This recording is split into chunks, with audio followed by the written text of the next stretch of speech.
இந்த சம்மரை செம மெமரபிளான சம்மரா மாத்துங்க நம்ம விஜிபில. VGP universal kingdom family amusement park. கலக்கலான hospital drama Hotstar specials heart beat இப்போது உங்கள் டிஸ்னி பிளஸ் ஹாட் ஸ்டாரில். குறைந்த விலை நிறைந்த தரம் தங்கள் தேவைகள் அனைத்தும் ஒரே இடத்தில். ஜெயச்சந்திரன். நெகட்டிவான எனர்ஜி போறதுக்கு செய்வினை பிரச்சனைகள்லாம் எங்களுக்கு வரக்கூடாது அப்படின்னா அதுக்கு ஏதாவது வழிகள்லாம் இருக்கா? எல்லா விஷயத்துக்கும் அப்பாற்பட்ட விஷயங்கள் இந்த மாதிரி அமானுஷ விஷயங்கள். நம்ம மிளகா ஒரு 5, படிகாரம், உப்பு, கற்பூரம், பெரிய கற்பூரம். இந்த வழிமுறையை கலாச்சாரத்தை நம்ம எப்போ பின்பற்றினாலும் நமக்கு அதுக்கான ரிசல்ட் எப்பவுமே 100% கிடைக்கும். வீட்டுக்குள்ள உங்களுக்கு ஏதாவது எதிர்மறை சக்தி இருக்குன்னு ஃபீல் ஆயிடுச்சுன்னு வச்சுக்கோங்களேன், வாஸ்து நாள் அப்படின்னு ஒரு நாள் வரும். உங்க வாசப்படி எங்கெங்கெல்லாம் கதவு இருக்கோ, எங்கெங்கெல்லாம் என்னென்ன விஷயம் இருக்கோ எல்லாத்துலேயும் ஒரு மஞ்சள் ஒரு பொட்டு வைங்க. ஒவ்வொரு மாசமும் வைங்க. உங்க வீட்டுக்குள்ள சுபிட்சமான விஷயம் நடமாட ஆரம்பிச்சிடும். இல்லைன்னா முடியாது. நிறைய பேர் சொல்லுவாங்க நான் செய்வேன் இப்படி பண்ணிடுறேன் அப்படி பண்ணிடுறேன். அதுக்கு வாய்ப்பு இல்லை. சித்தர்கள் ரொம்ப தெளிவாக சொல்லி வச்சுக்கிறேன். எல்லாருக்கும் எல்லாம் செய்ய முடியுது. அப்போ இங்கே யாருமே வளர முடியாது. இப்போ எதிர்மறை சிந்தனைகள் எனக்கு வந்துட்டே இருக்கு அப்படின்னா அதுக்கு ஏதாவது வழிமுறைகள் பரிகாரங்கள் இல்லை, பொதுவாகவே நீங்கள் பிரம்ம முகூர்த்த டைமில் எழுந்தது பார்க்கணும். கேட்டதை கொடுக்கக்கூடிய நேரம் பிரம்ம முகூர்த்த நேரம். சின்ன இடத்துல இருந்தாலும் பரவாயில்ல, பெரிய இடத்துல இருந்தால் பரவாயில்ல, கதவுல மேக்சிமம் மூடும் போதோ திறக்கும் போதோ சத்தம் வராமல் வச்சுங்க. அது ரொம்ப ரொம்ப முக்கியம். ஏன்னா அந்த சத்தங்கள் வேறு மாதிரி ஒரு வைப்ரேஷனை உங்கள் துன்பகரமான விஷயத்துக்கு இண்டிகேஷனாக அமைஞ்சிடும்.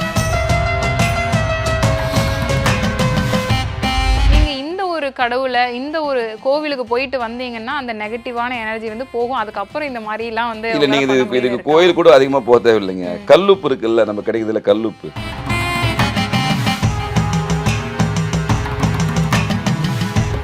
ஐபிசி பக்தி நேயர்களுக்கு வணக்கம். நான் ஸ்ரீ விக்னேஸ்வரி ஸ்ரீனிவாசன். இன்று நம்மோடு இணைந்துள்ள சிறப்பு விருந்தினர் பாலாறு சுவாமிகள். வணக்கம் சார். வணக்கம். ரொம்ப நாள் கழிச்சு வந்திருக்கிறீங்க. அதுவும் இப்போ இமயமலை பயணம் வேற போயிட்டு வந்திருக்கிறீங்க. எப்படி இருக்குது சார்? இல்லை, எனக்கு நீண்ட நாள் கனவு உத்தராஞ்சலில் இருக்கிற பாபாஜியுடைய அந்த தவமான இடத்துக்கும் நீம்குரலி பாபா அவருடைய இடத்துக்கும் போகணும்னு சொல்லிட்டு என்னுடைய நீண்ட நாள் கனவு. குறிப்பாக அந்த நீம்குரலி பாபா பற்றி எனக்கு சொன்னது எங்கள் ஐயா, எங்களுடைய ஜோதிட குரு புதுவுடைய ஐயா தான் சொல்லியிருந்தார். அவரை பற்றி நிறைய விஷயங்கள் சொல்லுவார், ஷேர் பண்ணிக்குவார். அப்போ எனக்குள்ள ஒரு ஆர்வம், கண்டிப்பாக நீம்கொல்லி பாபா பார்க்கணும் அப்படின்னு. அதுக்கு முன்னாடியே எனக்கு ஆர்வம் மகாவதார் பாபாஜி தவமான இடத்தை பார்க்கணும்னு சொல்லிட்டு மிகுந்த ஆவல், நீண்ட நெடிய ஆவல்னு சொல்லலாம், நீண்ட நாள் கனவுன்னு சொல்லலாம். இந்த ரெண்டுமே ஒரு சேர நிறைவேறிச்சு. அது எங்கள் ஐயா சொல்லுவார், உணர்வதும் உணர்த்துவதும் தான் வாழ்க்கைன்னு சொல்லுவார். ஆனால் இந்த அனுபவத்தை என்னால் நிறைய விஷயம் ஷேர் பண்ண முடியாது. எப்படின்னு கேட்டிங்கன்னா, ஒவ்வொரு இடத்துலையும் ஒவ்வொரு விதமான அனுபவங்கள், சின்ன சின்ன விஷயமா அந்த அனுபவங்கள் பரிபூர்ணமாக உண்மையிலே உணரும் போது தான் தெரியுது. அந்த நம்ம வைப்ரேஷன் சொல்லுவோம் இல்லையா, அந்த மாதிரி விஷயங்கள் உண்மையிலே நான் கொஞ்சம் அந்த மகாவதார் பாபாஜி குகை ஏறும்போது ரொம்ப கொஞ்சம் கஷ்டப்பட்டு தான் ஏறினேன். லைவ் வீடியோட ஃபேஸ்புக்கில் லைவ் வீடியோவும் போட்டேன். கொஞ்சம் கஷ்டப்பட்டு தான் ஏறினேன், கொம்பெல்லாம் வச்சுட்டு தான் போனேன். ஆனால் உண்மையிலே அங்கே நல்ல மெடிடேஷன் பண்ணிட்டு வந்த பின்னாடி என்ன எறியாமல் பெரிய அது எப்படி சொல்கிறதுன்னு தெரியல, அவ்வளோ பிரிக்ஸ் ஆகிட்டேன். உண்மையிலே அது கனவுன்னு சொல்லும்போது, அந்த நிறைவேற்றும் போது அது ஒரு ஆனந்தமாக பேரானந்தமாக, அது எப்படி அந்த வார்த்தையில் விவரிக்குதுன்னு தெரியல. ஆனால் ஆன்மீக பயனுறது ஒவ்வொரு மனிதனுக்கும் ரொம்ப முக்கியன்றது நான் பலமுறை வலியுறுத்தியிருக்கேன். நம்ம சித்தர்கள் மகான்கள் நமக்காக நிறைய விஷயங்களை அங்கங்கே பதிவு பண்ணி வச்சுருக்காங்க. அடுத்த கலிகாலம் எப்படி இருக்குன்னு சொல்லிட்டு அவங்க ஏற்கனவே உணர்ந்துட்டாங்க. அந்த மக்கள் எப்படிப்பட்ட தன்மையோடு இருப்பாங்க அப்படின்னு உணர்ந்ததுனால சிஸ்டமேட்டிக்காக ஒரு சில விஷயத்தை உருவாக்கி வச்சுருக்காங்க. அதை நம்ம நேரில் போகும்போது தான் அந்த விஷயங்கள் ஒவ்வொரு இடத்துக்குமே ஒரு வைப்ரேஷன் உண்டுன்றதை பரிபூர்ணமாக உணர முடியுது. உண்மையிலே இதுக்கு என்னுடைய ஜோதிட குரு பொதுவுடைய ஐயாவுக்கும் எங்களுடைய ஆசிரியர்களுக்கும் என்னுடைய நண்பர்களுக்கும் தான் ரொம்ப உதவி செய்யணும். ஏன்னா உண்மையில் அவங்க தான் எனக்கு ரொம்ப எஃபர்ட் எடுத்து, தனியாக தான் போனேன், கவலைப்படாதீங்க நல்லபடியாக போயிட்டு வாங்க அப்படின்னு சொல்லிட்டு என்னுடைய நண்பர்கள் தான் ரொம்ப ஊக்கம் கொடுத்து என்னை வடிவமைச்சு வச்சாங்க. ஒவ்வொரு மனிதனுக்குமே இந்த மாதிரி ஒரு யாத்திரைன்றது மனிதனுக்கு வேணும். 1000 தான் இருந்தாலும் அது இந்த தெய்வ வழிபாடு நான் சொல்ல வரல. அவங்க மதம் சார்ந்த விஷயத்தில் ஒரு ஆன்மீக பயன்றது ஒவ்வொரு மனிதனுக்கும் அவசியமான ஒன்று. வாழ்வியலில் நிறைய விஷயங்களை நீங்கள் உணரலாம். இப்போ இங்கே இருக்கிற ஃபுட்டு வேறு, அங்கே இருக்கிற ஃபுட்டு வேறு, இங்கே இருக்கிற லைஃப் ஸ்டைல் வேறு, அங்கே இருக்கிற லைஃப் ஸ்டைல் வேறு. நம்ம கம்பேர் பண்ணி பார்க்கும்போது தான் நம்ம இடம் எந்த அளவுக்கு சிறப்புன்னு எனக்கு உணர முடியும். ஆனால் இந்த பயனுன்றது உண்மையிலே எங்களுடைய குருவுடைய அருளால் நல்லபடியாக முடிஞ்சது. அது வேறு வேறு விஷயத்தை கொடுத்துருக்கு. அந்த அனுபவத்தை அடுத்தடுத்து வரக்கூடிய பதிவில் நிச்சயமாக பதிவு பண்ணும் அன்பர்களுக்கு. இந்த மாதிரி ஒரு ஆன்மீக பயணம் வந்து ஒரு இடத்துக்கு போகிறோம், அதுவும் வந்து பாபாஜி இருந்த இடத்துலயே வந்து நீங்களும் போய் ஒரு தவம் பண்ணியிருக்கீங்க அப்படிங்கும்போது அந்த நமக்கே தெரியும் ஒரு கிளென்ஸ் பண்ண மாதிரி அப்படின்னு சொல்லிட்டு. இப்போ பொதுவாகவே நம்ம வீட்டில் வந்து கொஞ்சம் சம்டைம்ஸ் வந்து ஒரு நெகட்டிவான விஷயங்கள்லாம் இருக்குது அப்படின்னா நாங்கள் எங்களை வந்து கிளென்ஸ் பண்ணிக்கிறோம் இல்லையா, எங்களை கிளென்ஸ் பண்ணணும், வீட்டை கிளென்ஸ் பண்ணணும். இந்த மாதிரி நம்ம வெளி இடத்துக்கு போயிட்டு வரும்போது நம்ம கிளென்ஸ் ஆகும், ஆனால் வீடு கிளென்ஸ் ஆகாது இல்லைங்களா சார்? அதுக்கு இந்த நெகட்டிவான எனர்ஜி வந்து போகிறதுக்கு செய்வினை பிரச்சனைகள்லாம் வந்து எங்களுக்கு வரக்கூடாது அப்படின்னா அதுக்கு ஏதாவது வழிகள்லாம் இல்லை, பொதுவாகவே இப்போ பார்த்தீங்கன்னா ஒவ்வொரு தனி மனிதனுக்கும் பார்த்தீங்கன்னா தனி மனித தாக்குதல்னு சொல்லுவோம் இல்லையா, பொதுவாக 1 to 1 சொல்லிட்ட மாதிரி ஒருடைய வளர்ச்சி இன்னொருத்தருக்கு பிடிக்காமல் போகிற ஒரு சூழ்நிலை எல்லாத்துலேயுமே உண்டு. நம்ம கண்ணுக்கு முன்னாடி ஒருத்தர் வளரான்னு வச்சுக்கோங்களேன், அவர் உண்மையிலே உழைப்பால் உயர்ந்திருப்பார், பல கடினமான சூழ்நிலையை தாண்டி தான் வந்திருப்பார். ஆனால் இருக்கிற ஆப்போசிட் பார்ட்டிக்கு வந்து அந்த அந்த உழைப்பு தெரியாது. இவன் என்னடா டக்கு இப்படி மேலே வரான்னு சொல்லிட்டு ஒரு பொறாமை குணம் இயற்கையாக வந்துடும். அது தவிர்க்க முடியாத விஷயம் யாராக இருந்தாலும், ஆனால் தவிர்க்கணும். அது என்ன ஆகும்னா அந்த கண் திஷ்டியாக கன்வெர்ட் ஆகிடும். இந்த கல்லடி பட்டாலும் படலாம் கண்ணடி சொல்லுவாங்க பொதுவாக, அது உண்மைதான். இது ஜாதகம் மற்ற எல்லா விஷயத்துக்கும் அப்பாற்பட்ட விஷயங்கள், இந்த மாதிரி அமானுஷ்ய விஷயங்கள் அந்த அவங்களுடைய பொறாமைகள் நம்ம தோஷமாக மாறிடும், திருஷ்டியாக மாறிடும். இது நீங்கள் வளரக்கூடிய தன்மையுடைய எல்லாருமே, உழைப்பால் உயரக்கூடிய எல்லாருமே சின்ன சின்ன விஷயங்களை ஆன்மீக வழியில் நீங்கள் கொண்டு போய் போகும்போது தான் அந்த நிலைக்கு வந்து அடையிறதுக்கு வெற்றிக்கான வாய்ப்புகள் கிடைக்கும். அதனால் எந்த மதமாக இருந்தாலும் அந்த மதம் சார்ந்த பரிகார முறைகளை தயவு செஞ்சு அடுத்த கட்டமாக போகணும்னு நினைக்கிறவங்க தயவு செஞ்சு செய்யணும். இப்போ நமக்கான விஷயங்கள் தனி மனிதனாக நம்மளுக்கு ஒரு கந்திஷ்டி இருக்குது அப்படின்னா அதுக்கு ரொம்ப சித்தர்கள் ரொம்ப எளிமையான பரிகாரத்தை கொடுத்துருக்காங்க. ரொம்ப காம்ப்ளிகேட்டட்லாம் கிடையாது. நம்ம மிளகா ஒரு 5, படிகாரம் சொல்லுவில்லையா, படிகாரம், உப்பு, அதுக்கப்புறம் பார்த்தீங்கன்னா கற்பூரம், பெரிய கற்பூரம், இதை 5 நம்ம கலெக்ட் பண்ணிக்கணும். ஒரு வெள்ளிக்கிழமை 8 to 9 இந்த நேரத்தில் ஒரு துணியில் போட்டு முடிச்சு போட்டுக்கணும். எல்லா 5 விஷயமான விஷயத்தையும் துணியில் போட்டு முடிச்சுட்டு நீங்கள் வியாபார ஸ்தலமாக உங்கள் கடையை ஷாப் எதாவது இருந்துச்சுன்னா அந்த கடையை சுற்றி எல்லாத்தையும் இது சுற்றி போட்டுட்டு கடைசியாக வந்து கடைக்கு முன்னாடி இதை கொளுத்துருங்க. வீடாக இருந்தால் எல்லாரும் நிற்க வச்சு சுற்றுங்க. இது ஒவ்வொரு மேக்ஸிமம் 15 days ஒன்ஸு இல்லை மந்த்லி ஒன்ஸ் பண்ணிங்கன்னா உண்மையிலே உங்களுக்கு தனி மனித தாக்குதல் சொல்கிற கந்திஷ்டி இருக்குல்ல, அது ஆட்டோமேட்டிக்காக விலகி போயிடும். என்னதான் அவங்க பண்ணாலும் கூட அந்த தாக்குதலேருந்து மேக்ஸிமம் 90% விளக்கத்துக்கான ஒரு விஷயத்தை இந்த எளிமையான பரிகாரம் நிச்சயமாக கை கொடுக்கும். இதெல்லாம் சித்தர்கள் ஏற்கனவே சொல்லி வச்ச விஷயந்தான். அந்த காலத்தில் சுற்றி போடுவாங்க, இப்போ பார்த்துருப்பீங்க நீங்கள். குழந்தைங்களுக்கெல்லாம் வந்து சின்னதாக ஒரு பொட்டு வைப்பாங்க, கருப்பு பொட்டு வைப்பாங்க. இப்போ அதெல்லாம் செய்யக்கூடிய வழக்கமே மாறி போச்சு. ஆனால் அந்த வழிமுறையை கலாச்சாரத்தை நம்ம எப்போ பின்பற்றினாலும் நமக்கு அதுக்கான ரிசல்ட் எப்போவுமே 100% கிடைக்கும். நண்பர்கள் இது வந்து சாதாரண விஷயம் நினைக்காம இது மிகப்பெரிய பரிகாரம். இது ஒரு 15 நாளைக்கு ஒரு முறையோ மாதத்துக்கு ஒரு முறை செய்யுங்க. உங்களுக்கு வரக்கூடிய உங்கள் குடும்பத்தில் வரக்கூடிய திஷ்டிகள் நிச்சயமாக விலகும். இந்த 5 எளிய பொருட்களை வச்சு அவ்வளோ பெரிய கண் நிச்சயமாக பண்ணலாம். அதே மாதிரி வீட்டுக்குள்ளே உங்களுக்கு ஏதாவது எதிர்மறை சக்தி இருக்குன்னு ஃபீல் ஆகிடுச்சுன்னு வச்சுக்கோங்களேன். சப்போஸ் நல்லா இருக்கிறீங்க, இருந்தாலும் ஏதோ ஒரு விஷயமான ஏதோ ஒரு மனக்கவலை இருக்குது அப்படின்னு நீங்கள் ஃபீல் பண்ணிட்டீங்க அப்படின்ட்டாவே ஃபீல் பண்ணிட்டாவே பொதுவாக பார்த்தீங்கன்னா அஷ்டதிக்கு பாலர்கள் இருக்காங்க. ஒவ்வொரு வீட்லேயும் அவங்க தான் நம்மளை பாதுகாப்பாங்க, நம்மளுக்கு தெரிஞ்சோ தெரியாமையும். இப்போ நாங்கள் உட்காந்துருந்தோம்னா இந்த பில்டிங் கூட அஷ்டதிக்கு பாலர்கள் தான் பாதுகாப்பாங்க. நம்ம வீடு வாசல் எதுவாக இருந்தாலும் அவங்க தான் அதுக்கு பொறுப்பாளி. அதனால் வாஸ்து நாள் அப்படின்னு ஒரு நாள் வரும். நீங்கள் காலண்டரில் போய் பார்த்தா தெரியும். மாதத்தில் ஒரு நாள் அந்த வாஸ்து நாள் வரும். அந்த ஒவ்வொரு வாஸ்து நாளில் நீங்கள் எழுதி வச்சுக்கங்க, வேறு எதுவும் பண்ண தேவையில்லை. அந்த நாளை குறிப்பிட்டு எடுத்துகிட்டு உங்கள் வாசப்படி எங்கெங்கெல்லாம் கதவு இருக்கோ, எங்கெங்கெல்லாம் என்னென்ன விஷயம் இருக்கோ எல்லாத்துலேயும் ஒரு மஞ்சள் ஒரு பொட்டு வைங்க. ஜன்னல் எல்லாத்துக்கும் வைங்க. அந்த வாஸ்து நாளில் அந்த நாள் என்றைக்கு வாஸ்து நாளோ வாஸ்து நேரமும் இருக்கும். வாஸ்து நாள் வாஸ்து நேரம் ரெண்டுமே இருக்கும். அந்த சமயத்தில் இந்த மஞ்சள் குங்குமம் மட்டும் வச்சுன்னு வாங்க. ஒவ்வொரு மாதமும் வைங்க. உங்கள் வீட்டுக்குள்ளே சுபிட்சமான விஷயங்கள் நடமாட ஆரம்பிச்சிடும். எதிர்மறை சக்திகள் அவ்வளோ சீக்கிரம் உள்ளே நுழையாது. இன்னும் குறிப்பாக சொல்லப்போனால் இன்றைக்கி நம்ம வேறு மாதிரி உலகத்துக்குள்ளே போயிட்டோம். வீட்டுக்குள்ளே நுழையும் போது கண்டிப்பாக கால் கழுவி தான் உள்ளே நுழையணும். ஆனால் இந்த பெரும்பான்மை மக்கள் அதை பயன்படுத்துறதில்லை. உங்களுக்கு வரக்கூடிய கஷ்டங்களை துன்பங்களை பற்றி தான் மக்கள் அதிகமாக பேசுகிறாங்களே தவிர்த்து அது எதனால் ஈர்க்கப்பட்டு உள்ளே வருதுன்ற விஷயத்தை மறந்துடுறாங்க. நிறைய பேர் ஷூ போட்டுன்னு உள்ளே போவாங்க. வீட்டுக்குள்ளே நடக்கிற விஷயங்கள் வேறு. ஆனால் நீங்கள் எங்கே போய் வெளியே சுற்றிட்டு வந்தாலும் நீங்கள் வீட்டுக்குள்ளே காலை கழுவிட்டு போகிறது தான் புத்திசாலித்தம் கூட. அது வந்து அறிவியல் ரீதியாகவும் சரி, ஆன்மீக ரீதியாகவும் சரி, ரெண்டுக்குமே உகந்த விஷயம். ஆனால் இன்னைக்கு காலத்தின் கட்டாயம் அந்த மாதிரி விஷயங்கள் அதிகமாக நான் பார்க்கல. அதுவும் ஒரு காரணி. அந்த தோஷங்கள் உள்ளே வரத்துக்கான விஷயமும் அந்த காலை கழுவாமல் நீங்கள் உள்ளே வந்தாலும் அது ஒரு விதத்தில் தோஷமாகவும் எதிர்மறை சக்திகளை வீட்டுக்குள்ளே கொண்டு வர விஷயமாக அமைஞ்சிடும். ஆனால் இந்த பரிகாரம் வாஸ்து நாளில் பண்ணிக்கூட பரிகாரம் பண்ணிங்கன்னா அந்த மாதிரி தோஷங்களும் வீட்டிலேருந்து முற்றிலுமான விலகிடும். இப்போ சில பேருக்கு வந்து இந்த பேய் பிடிச்சிருக்கு அப்படின்ற மாதிரிலாம் சொல்லுவாங்க. அதெல்லாம் வந்து உண்மைதானாங்க? அதெல்லாம் உண்மைதான். அதெல்லாம் யாருக்கு பிடிக்கும்? அந்த அமானுஷ்ய விஷயங்கள், மாந்திரிக விஷயங்கள் இங்கே எதுவுமே பொய் கிடையாது. எதுவுமே பொய் கிடையாது. எல்லாமே சாத்தியம். ஆனால் எல்லாருக்கும் சாத்தியம் கிடையாது. இங்கே ரெண்டுத்துக்கும் டிஃப்ரெண்ட் பண்ணிக்கணும். உண்மையில் சாத்தியம்னா சாத்தியம்தான். ஆனால் எல்லாருக்கும் மாந்திரியத்தை மேலே செய்ய முடியுமானா முடியாது. ஜாதகத்தில் நான் ஏற்கனவே சொல்லியிருக்கேன் பல பதிவில், ஜாதகத்தில் குறிப்பிட்ட ஒரு அமைப்புகள் இருக்குது. அந்த குறிப்பிட்ட அமைப்புள்ள நபர்களுக்கு மட்டும்தான் செய்வினையை பண்ண முடியும். இல்லைன்னா முடியாது. நிறைய பேர் சொல்லுவாங்க நான் செய்வனை இப்படி பண்ணிடுறேன் அப்படி பண்ணிடுறேன். அதுக்கு வாய்ப்பு இல்லை. சித்தர்கள் ரொம்ப தெளிவாக சொல்லி வச்சுக்கிறேன். எல்லாருக்கும் எல்லாம் செய்ய முடியுது. அப்போ இங்கே யாருமே வளர முடியாது. அப்போ ஒருத்தருடைய வளர்ச்சியை தடுக்கணும்னா நீங்கள் பாட்டுக்கு ஒருத்தருக்கு செய்வனை செஞ்சு போயிட்டு இப்போ நாடு எப்படி இருக்கும், நல்லா எப்படி இருக்க முடியும்? அதுக்கு சாத்தியம் கிடையாது.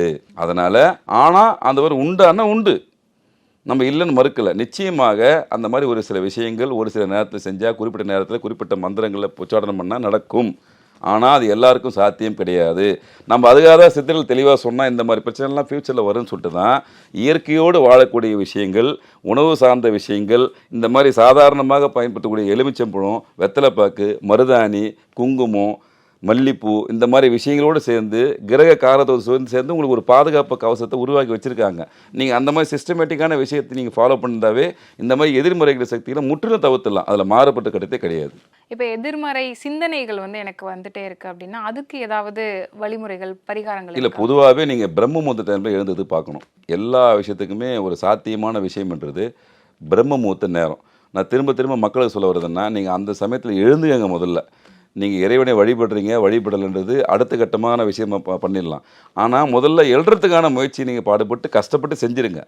அதை வந்து நீங்கள் அனுபவத்தில் உணர்ந்துட்டீங்கன்னா அதுக்கப்புறம் உங்களால் தவிர்க்கவே முடியாது. கேட்டதை கொடுக்கக்கூடிய நேரம் பிரம்மமுத்த நேரம். இப்போ எங்கள் ஐயாவும் ஜோதிட வகுப்பு எப்போ எடுக்கிறாருன்னா பிரம்மமுத்த நேரம் தான் எடுக்கிறார் காலகாலமாக. ஏன்னா அது வந்து எல்லா தேவர்களும் சங்கமிக்கிற ஒரு இடம். அப்போ வந்து அவங்களுக்கு தெரிஞ்சது ஒன்று தான், அப்படியே ஆகட்டும் அப்படின்னு வரம் கொடுப்பாங்க. இங்கே விஷயமே என்னென்னா, இந்த பிரபஞ்சத்துக்கும் சரி இறை சக்திக்கும் சரி அப்படியே ஆகட்டும் சுபமஸ்து அப்படின்னு சொல்லுவாங்க. அப்போ அந்த அப்படியே ஆகட்டுன்ற வரத்தை எப்போ நம்ம வாங்க முடியும், அதுக்கான நேரம் எது அப்படின்னு பார்த்தீங்கன்னா அதுதான் பிரம்மமுத்த நேரம். அந்த பிரம்ம மந்திரத்தை முதல்ல எழுந்துக்கங்க, அதை பயன்படுத்தி பாருங்கள் வாழ்க்கையில். நீங்கள் நிறைய பேர் இப்போ பிரம்மமுத்தத்தை சந்தியாவந்தனம் பண்ணுவாங்க, கேள்விப்பட்டீங்களா? சந்தியாவந்தனம் இப்போ கேள்விப்பட்டீங்களா? அது பிராணாயாமம் மாதிரி ஒரு சில விஷயம் பண்ணுவாங்க. அது ஆமாம், எல்லாம் பண்ணுவாங்க. அது வந்து காலகாலமாக கடைபிடிக்கிற விஷயம். அது மிகப்பெரிய வைப்ரேஷன் கொடுக்கும். அன்றைக்கி ஃபுல்லாக உங்களுக்கு எனர்ஜி கொடுக்கும், ஒரு பாதுகாப்பு கவசத்தை அமைச்சிடும். இது எல்லாமே வாழ்வியலில் ரொம்ப எளிமையாக எல்லா இடத்துலையும் கிடைக்கக்கூடிய விஷயம். நீங்கள் பிரம்ம முகூர்த்த டைமில் எழுந்துட்டு நீங்கள் சாதாரணமாக ஒரு வேண்டுதல் வச்சாவே இதை நிறைவேறத்துக்கான விஷயங்கள் தன்னால் வந்துடும். கிரக கோளாறுகள் மற்ற விஷயம் தான் சமன்படுத்தக்கூடிய தன்மைன்றது அந்த சமயத்துக்கு உண்டு, அந்த நேரத்துக்கு உண்டு. அதில் வாழ்வியலில் மேக்சிமம் நீங்கள் எந்த தெய்வத்தை வழிபட்டாலும் சரி, இல்லை நீங்கள் அமைதியாக இருந்தாலும் சரி, அந்த பிரம்ம முகூர்த்த நேரத்தை பயன்படுத்துங்க. வெற்றிக்கான சூட்சமே அந்த பிரம்ம முகூர்த்த நேரம் தான். அதை பயன்படுத்தும் போது வாழ்க்கையான வெற்றிக்கான வழி உங்களை தன்னால் பிறக்க ஆரம்பிச்சிடும். இப்போ காலையில் பிரம்ம முகூர்த்தத்தில் இப்போ நீங்கள் சொன்னதை பார்த்துட்டு நம்மளுடைய நேயர்களும் நம்மளும் வந்து ஒரு மாதிரி நெகட்டிவ் வைப்ஸாக இருக்குது. ஸோ வந்து காலையில் பிரம்ம முகூர்த்த நேரத்தில் முழிக்கணும்னு எவ்வளவோ முயற்சி பண்ணுறாங்க. ஆனால் அது வந்து ஏதோ ஒரு வகையில் வந்து தடைப்பட்டுட்டே இருக்குது. ஏன்னா எதுவுமே வந்து அவ்வளோ ஈஸியாக வந்து பண்ணிட முடியாது இல்லையா? ஸோ தடைப்பட்டுட்டே இருக்குது. நீங்கள் இந்த ஒரு கடவுளை, இந்த ஒரு கோவிலுக்கு போயிட்டு வந்தீங்கன்னா அந்த நெகட்டிவான எனர்ஜி வந்து போகும். அதுக்கப்புறம் இந்த மாதிரிலாம் வந்து இல்லை, நீங்கள் இதுக்கு கோயில் கூட அதிகமாக போக தேவையில்லைங்க. கல்லுப்பு இருக்குல்ல, நம்ம கிடைக்கிறதுல கல்லுப்பு, அந்த கல்லுப்பு நீங்கள் படுக்கிற ஒரு இப்போ கட்டிலில் படுக்கிறதா இருந்தால் கட்டிலுக்கு கீழே வச்சு படுங்க. அது இந்த நெகட்டிவ் வைப்ரேஷன் எடுத்துரும். இதை பரிசுத்தது மேலே பாருங்களேன். நீங்கள் தரையில் படுக்கிறதா இருந்தாலும் பரவாயில்ல, பக்கத்தில் கல்லுப்பு ஒரு கண்ணாடி வாடிலே இதில் ஒன்று சின்னதாக ஒன்று வச்சுங்க. டெய்லி இதை பண்ணுங்கள். உங்களுக்கு நெகட்டிவ் வைப்ரேஷன் ஆட்டோமேட்டிக்காக போயிடும். தன்னால் எழுந்தக்கூடிய உந்து சக்தியை அந்த கல்லுப்பு கொடுக்கும், அந்த மகாலட்சுமி கொடுக்கும். இதுக்கு நீங்கள் இதுக்காக போய் இப்போ கோயிலில் போய் இந்த சாமியை கும்பிடணும் அப்படின்னு நம்ம சொல்ல வரல. கல்லுப்பு எல்லாத்துலேயும் எதுவுமே கிடைக்குதில்ல, வாங்கி பக்கத்தில் உங்கள் கட்டிலுக்கு கீழே வச்சு படுங்க. கணவன் மனைவி அந்யோன்யத்தையும் அதிகரிக்கும், நெகட்டிவ் வைப்ரேஷனை வெளியேற்றிடும், பல நல்ல விஷயங்களை கை கொடுக்கும். இந்த ஒரு விஷயத்துக்காக மட்டுமே அந்த கல்லுப்பு கிடையாது, நீங்கள் கேட்டனால சொல்ல வரேன். இந்த விஷயத்துக்கு அதை சாத்தியப்படும். கல்லுப்பை வந்து கட்டிலுக்கு கீழே வச்சு படுங்க. நிச்சயமாக அந்த 4:30 மணிக்கு இடக்கூடிய தன்மையை ஆட்டோமேட்டிக்காக அலாரமே இல்லாமல் அது செயல்படுத்தி காமிச்சிடும். எதையுமே அனுபவம் தானுங்க. நம்ம சித்தர்கள் சொல்லி வச்ச விஷயந்தான். நம்ம அனுபவம் உணவு தான் மற்றவங்க சொல்ல முடியும். நம்மளாம் அனுபவத்தை உணர்றோம், அதெல்லாம் மக்களுக்கு சொல்கிறோம். இது நம்ம சொல்லலை, ஏற்கனவே அவங்க சொல்லி வச்ச போனதை கன்வே பண்ணுற ஒரு நபர் தான் நம்ம. நீங்கள் பாருங்களேன், கல்லுப்பு வாங்குங்க, வாங்கி வைங்க, ஒரு வாரம் பரிச்சை முறையில் பாருங்கள், உங்களுக்கு நிச்சயமாக கண்டிப்பாக கிடைக்கும். எப்படி கிடைக்காம போயிடும்? அவங்க சொன்னது எதுவுமே இது வரைக்கும் நடக்காமல் இருந்தது இல்லை. இங்கே நம்பிக்கை சார்ந்த விஷயம். நீங்கள் நம்பினா கடவுள், இல்லைன்னா அது கல் தானே, அதானே உண்மை. நம்பிக்கையோடு செய்யுங்க, 100% உங்களுக்கு ரிசல்ட் நிச்சயமாக கிடைக்கும். எவ்வளவோ பெரிய பிரச்சனைகள் நாங்க நினைச்சிட்டு இருக்கிறதுக்கு இவ்வளவுதான்ப்பா தீர்வு அப்படின்னு சொல்லிட்டு வீட்டுல இருக்க பொருளை வச்சு பரிகாரம் அப்படின்ற மாதிரி ரொம்ப எளிமையா திரும்ப சொல்றேன், நான் சொல்லல, சித்தர்கள் சொன்னதை சித்தர்கள் எங்களுக்கு நீங்க ஏற்கனவே convey சொல்லி பண்ணிருக்கீங்க. வச்சிருக்காங்க. ஒவ்வொரு விஷயத்துக்கும் தனித்தனியா சொல்லி வச்சிருக்காங்க. இப்ப அந்த தனித்தனியா சொல்லி வச்ச விஷயத்தை தான் கேட்குற கேள்விக்கு நம்ம பதிலாக கொடுக்குறோம், அவங்க சொன்னதை. ஆனா இங்க எல்லாத்துக்குமே தீர்வு அப்படின்ற ஒரு விஷயத்த அவங்க பரிகாரன்ற முறையில் கொடுத்து வச்சிருக்காங்க. இங்க எதையுமே மாற்ற முடியாது, ஆனா குறைக்க முடியும் தாக்கத்தை. அந்த விஷயத்துக்கு குறைக்கிறதுக்கான வழிமுறையை வாழ்வியலில் நடுத்தர மக்களுக்கெல்லாம் எப்படி கொடுக்கணும்னு சொல்லிட்டு அவங்க ஏற்கனவே உணர்ந்ததுனால தான் இந்த வாழ்வியலில் கிடைக்கக்கூடிய பொருளை வச்சு உங்களை நீங்கள் மாற்றிக்கலாம், அப்படின்ற தன்மையை மாற்றிக்கலாம், கூடுதலான சக்தியை பெறலாம் அப்படின்றதுக்கான விஷயத்த ரொம்ப அருமையாக அற்புதமாக கொடுத்து வச்சுருக்காங்க. நீங்கள் செயல்படுத்தி பார்க்கும்போது தான் அது உங்களுக்கு ரிசல்ட் கிடைக்கும். நிச்சயமா சார். இந்த பதிவை பார்த்துட்டு இருக்கக்கூடிய நேயர்கள் கண்டிப்பாக அவங்க வீட்லேயும் எப்படியும் அவங்களுக்கோ இல்லைன்னா தெரிஞ்சவங்களுக்கோ இது வந்து ரொம்ப எல்லாருக்குமே இருக்கக்கூடிய ஒரு பிரச்சனை தான். அதனால் இந்த எளிமையான ஒரு பரிகாரத்தின் மூலமா இன்னொரு அவங்களும் விஷயமும் அதுல இருக்குது. வரட்டும். என்னென்னா நான் சொல்ல மறந்துட்டேன். இங்கே நம்ம பொதுவாக இப்போது நம்ம நகர்ப்புற வாழ்க்கையில் இருக்கிறோம், கிராமப்புறத்தில் கதை வேறு. அப்போ வந்து கட்டைகள் ஒரு சில மரங்களால் வீடு கட்டி வச்சுருப்பாங்க, அது ஆரோக்கியமான விஷயம் எல்லாமே இருக்கும். இங்கே நம்ம வீடு வாசல் எல்லாத்தையுமே மேக்ஸிமம் நல்லா வச்சுக்கிறோம். ஆனால் அந்த கதவு ஜன்னலை பற்றி நிறைய பேர் பராமரிக்கிறது இல்லை. அது ஒரு முக்கியமான விஷயத்தில் அடங்கியிருக்கு. சத்தங்களுக்கும் கிரகத்துடைய தன்மைகள் உண்டு. அதில் நல்ல சத்தமும் உண்டு, துன்பகரமான சத்தமும் உண்டு. அதில் இப்போ தயவு செஞ்சு நீங்கள் சின்ன இடத்துல இருந்தாலும் பரவாயில்ல, பெரிய இடத்துல இருந்தாலும் பரவாயில்ல, கதவுல மேக்சிமம் மூடும் போதோ திறக்கும் போதோ சத்தம் வராமல் வச்சுங்க. அது ரொம்ப ரொம்ப முக்கியம். ஏன்னா அந்த சத்தங்கள் வேறு மாதிரி ஒரு வைப்ரேஷனை உங்கள் துன்பகரமான விஷயத்துக்கு இண்டிகேஷனாக அமைஞ்சிரும். நீங்கள் ஜன்னலுக்கு வந்து ஜன்னலும் அதே மாதிரி தான், சத்தம் வரக்கூடாது. நீங்கள் திறந்தீங்க மூடினீங்கன்னா கரெக்டாக போய் ஈவனாக போய் நின்றுணும். அதில் பாதியில் நின்று வேறு மாதிரி சவுண்டு வந்துச்சுன்னாவே உங்கள் வீட்டுக்குள்ளே வேறு ஒரு பிரச்சனை வரப்போகுதுன்றதுக்கு முன்கூட்டியே ஒரு இண்டிகேஷன் அந்த கதவனுடைய ஒலி உங்களுக்கு ஆட்டோமேட்டிக்காக கொடுத்துடும். அதனால் நீங்கள் சின்ன இடம் பெரிய இடம் பார்க்காதீங்க. கதவு ஜன்னல் எல்லாத்துக்குமே நம்மளை எப்படி நம்ம பராமரிச்சுக்கிறோமோ அதே மாதிரி மாதத்துக்கு ஒரு முறை எண்ணெய் விட்டோ அதை சரியான முறையில் பராமரிச்சிட்டிங்கன்னா துன்பங்கள் வராமல் தடுக்கப்படும். இது நிறைய பேருக்கு தெரியாது. அது ஏதோ சவுண்டு தானேப்பா அப்படின்னு சொல்லிட்டு அசால்ட்டாக விட்டுறாதீங்க. உங்களுக்கு துன்பங்கள் வரப்போகுதுன்றதே அந்த ஒளியின் தன்மையை வச்சு தொழிலாம். அதாவது எங்களுக்கு ஒரு கணக்கீடு இருக்குது. எந்தெந்த ஒலிக்கு எந்தெந்தமான விஷயங்கள் நடக்குன்னு ஒரு பெரிய கணக்கீடே இருக்குது. ஆனால் நம்ம மக்கள் அது சாதாரணமாக கடந்து போயிடுறாங்க. தயவு செஞ்சு இதை பார்க்கக்கூடிய அன்பர்கள் நீங்கள் மற்ற பற்றியெல்லாம் கவலைப்படாதீங்க. கதவு சரியில்லையா, தயவு செஞ்சு உடனே சரிப்படுத்துக்கான விஷயத்தை பாருங்கள். ஜன்னல் சரியில்லையா, உடனடியாக சரிப்படுத்த விஷயத்தை மாதத்துக்கு ஒரு முறை நம்மளை எப்படி ரெப்ரெஸ் பண்ணிக்கிறோமோ அந்த மாதிரி நீங்கள் இருக்கிற இடத்துல ரெப்ரெஸ் பண்ணிக்கோங்க. இது காஞ்சி மகாபெரியவர் இது ஒரு சின்ன விளக்கம் கொடுத்துருப்பாரு, படித்த விஷயந்தான். ஒரு பெரிய பணக்காரர் போகிறாரு, காஞ்சி மகான்கிட்ட போகிறாரு. ஐயா எனக்கு எல்லாமே இருக்குது ஐயா, ஆனால் வீட்டில் நிம்மதி இல்லை அப்படின்னு அவர்கிட்ட கேட்டிருக்காரு. அவர் சொல்லியிருக்காரு வேறு எதுவுமே சொல்லலை. வீட்டில் கண்டபடி போட்டிருந்தா எப்படியா நிம்மதி இருக்கும்னு கேட்டிருக்காரு. வேறு எதுவுமே சொல்லலை. அப்புறமா யோசித்து பார்த்துருக்காரு. அவருடைய வீட்டை நினைவுபடுத்தி பார்த்துருக்காரு. எல்லாமே அலங்கோலமாக இருந்திருக்குது, வசதி வாய்ப்பு எல்லாமே இருந்திருக்குது, ஆனால் அலங்கோலமாக இருந்திருக்கு. அப்போ அந்த அலங்கோலத்தை தான் காஞ்சி பெரியவா சொல்லியிருக்காரு, சிஸ்டமேட்டிக்காக இருக்கணும். காலையில் நீங்கள் எழுந்தீங்கன்னா குளிச்சு முடிச்சுட்டு சமையல் ரூமை போயிட்டு சமையல் கட்டை தொட்டு வணங்கிட்டு தான் சமையல் ஆரம்பிக்கணும். அக்னி பகவானை முதல்ல நீங்கள் வணங்கணும். ஏன்னா உங்களுக்கு உணவுன்றது தான் உங்களை இயக்கக்கூடிய எல்லா விஷயமே உணவு மூலியமாக தான் கிரகங்கள் இயங்கும். அதனால் சொன்னது சிஸ்டமேட்டிக்காக வீட்டில் எல்லாமே இருக்கணும். நான் மக்களுக்கு சொல்ல வரேன், நீங்கள் அடுப்பங்கரைன்றது சாதாரண விஷயம் கிடையாது. காலையில் பிரம்ம முகூர்த்தத்தில் எழுந்துக்கங்க. அதை நீங்கள் கற்பூரம் கொடுத்து வணங்க நான் சொல்ல வரல. ஒரு முறை தொட்டு வணங்கிட்டு அந்த விஷயத்தை ஆரம்பிங்க. எதுவாக இருந்தாலும் நன்மைகரமாக முடியும். இந்த விஷயம் சொல்ல வரல.